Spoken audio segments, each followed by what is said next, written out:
Mr. Speaker, that was an interesting speech, but and obviously that member is proud of her record. I take the opportunity to wish Tony Ryle well. We have sparred occasionally in the House, but I will say this.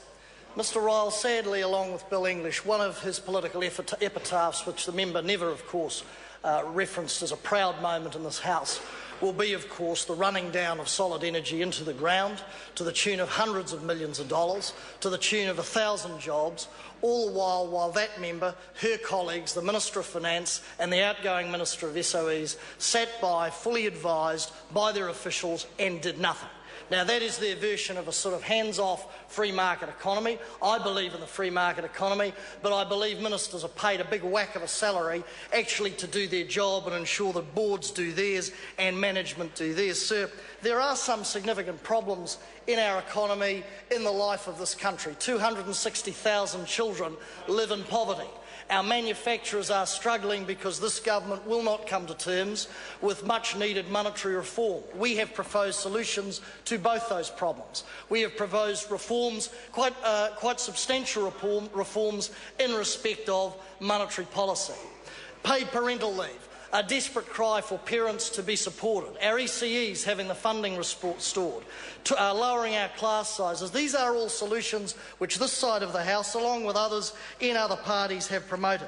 But, sir, there is a biblical saying, dredging back to my old Catholic sort of Sunday school roots, I think it's Proverbs 26:11, it goes like this: "And thus as a dog returneth to its vomit, so a fool repeats his folly." And when you look, sir, at the litany and the priorities of this government, brown bag banks, soon to be sentenced, maybe doing porridge and striped sunshine in about 48 hours, a minister in this government. Judith Collins, Orovida, quarter, feathering her own nest. Feathering her own nest. To this day, sir, she will not front up with critical information. Then, of course, another minister, and if you get interject, Sonny, sit in your seat and obey the rules or take a call. Peter Dunn, sir.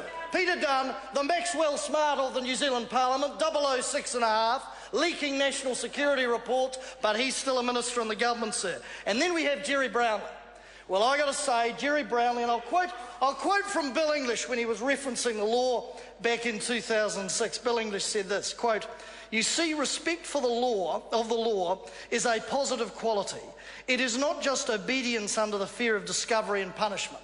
Well, sir, you can tell when a government is moving into that zone of being out of touch. The sort of human blunderbuss, Jerry Brownlee, who apparently is on top of every aspect of his portfolio,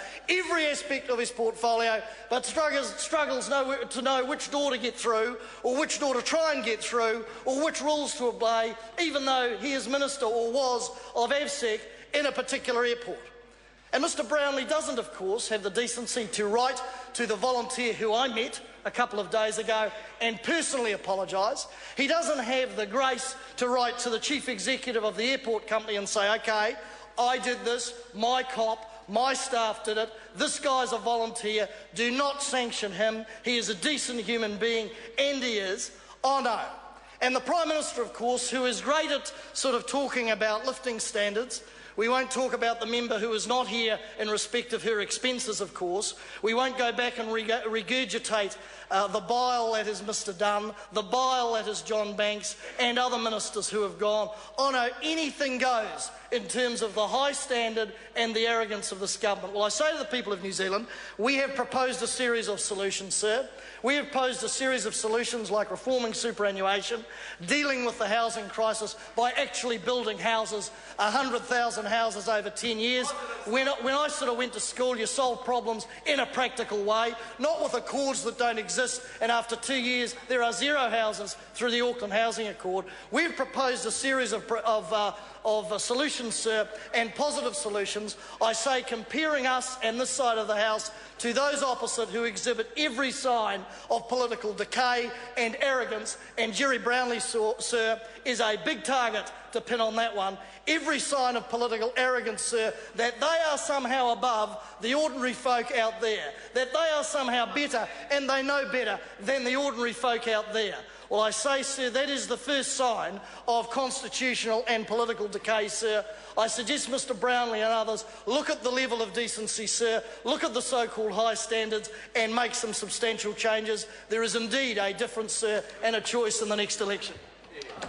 The Honourable Pesata Sam Lotuinga. Well, thank you, Mr Speaker. It's a pleasure to speak on this, the last general debate before Parliament.